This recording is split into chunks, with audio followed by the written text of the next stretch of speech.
Welcome to Here's the Thing. My name is Vince Negro, and with us on today's program is a special guest, Mr. Tim Grant, who is the candidate for the Green Party here in the University Rosedale area. Tim, welcome to the program. Thank you very much, Vince. Pleasure to be here. So, Tim, I had put some notes together about your background, and as I was telling you off camera, I'd like the people, our viewing audience, if you permit me, to read your brochure in terms of a bit of your background, and then we can expand a little bit on that. Great. Here it goes. Tim Grant has spent most of his life in the University of Rosedale and has been the Green candidate in the last 3 provincial elections. He is running federally because he believes we need a strong Green voice in Ottawa. He has been a passionate educator and is currently the publisher of Green Teacher, a fabulous book, one of the most respected environmental education magazines. As well, he has edited 10 books and hosted 85 webinars on many education topics. Tim's heart is also in his hood. He was the chair of his local residents association for 7 years and a board member for 14. During that time, he organized 8 different tree promotion projects, raised money for Scading Court's University Scholarship Program for low-income students, and co-chaired the Downtown West Solar Energy Program. Through these years, Tim worked closely with many residents associated in University of Rosedale. Most recently, he's been actively involved with a project to help our city gain the power to make its own decision and have the financial resources it needs to thrive. Tim has the passion, experience, skill, and leadership to be your MP in Ottawa. Wow. So Tim, just taking on that, so you are from Toronto. You're from Toronto? Yep. Born and raised in Toronto. Tell us about just some personal points. So I was born in this riding in the northwest east part of it, but I went away to university for 4 years to Waterloo, and I've been living downtown here ever since.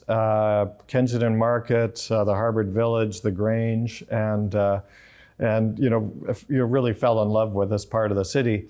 But almost 38 years ago, we bought a house on Robert Street, and we bought it with another couple. We couldn't afford it ourselves.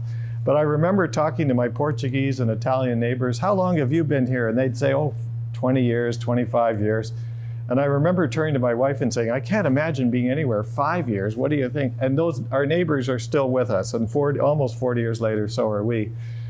So that's one of the things we love about the neighborhood is it's really diverse. Seniors, students, low-income people, people speak many languages, and we all find a way to be good neighbors and work together. It's fun. Well, you're definitely on an iconic street. Roberts is one of those really interesting streets near Spadina and College.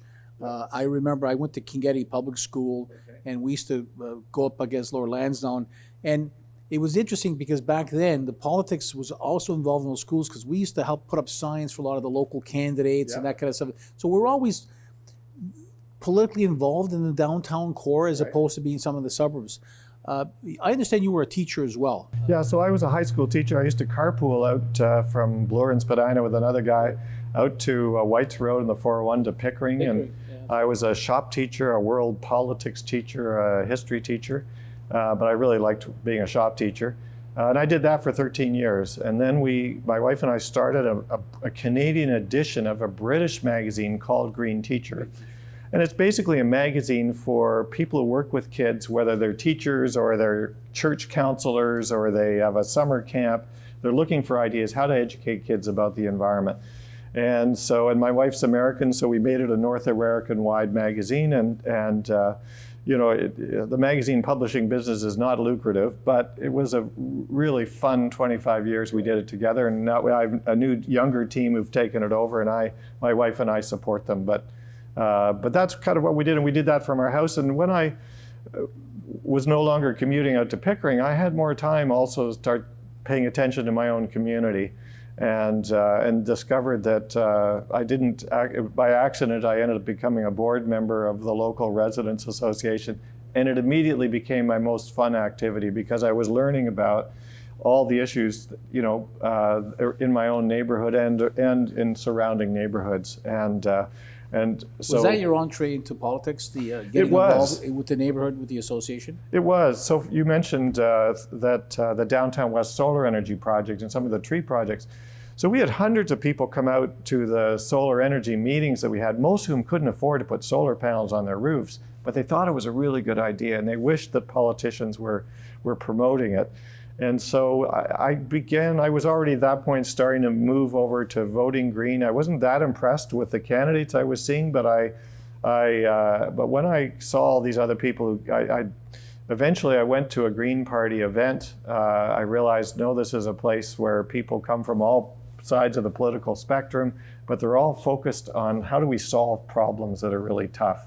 And without the ideological, kind of backdrop, what's the solution? How do we get there? And we don't care whether it's right or left in that way.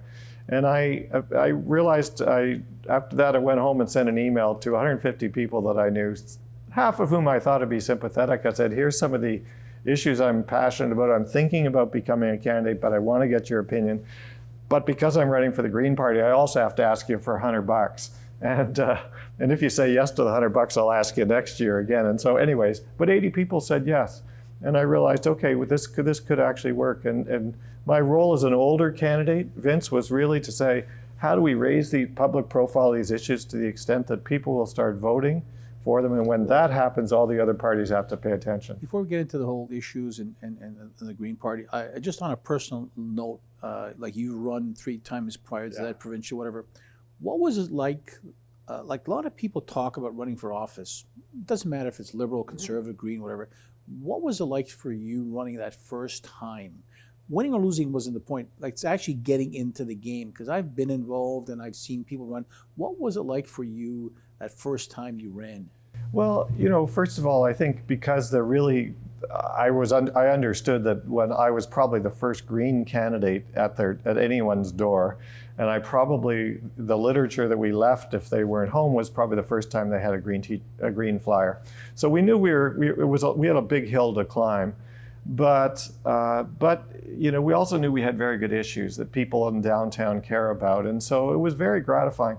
You have to, I guess part of it also though is you have to be the kind of person who enjoys meeting people. And if you do that, then it's fun. If you're not... And listening to all sides of the issues. And you have to listen to all sides of the issues too. And you get that at the door. Yeah. People, you hear that. And so you have to be respectful and share with people. And partly because our ideas come from right across the political spectrum. That's one thing I found in the Green Party, was that I was immediately talking to people who have very different perspectives than I do, but we all had that in common. We were trying to figure out, how do you solve this problem? What's a better way? And so it was you learned a lot of respect within the party itself. We weren't kind of everyone walking in the same direction that way.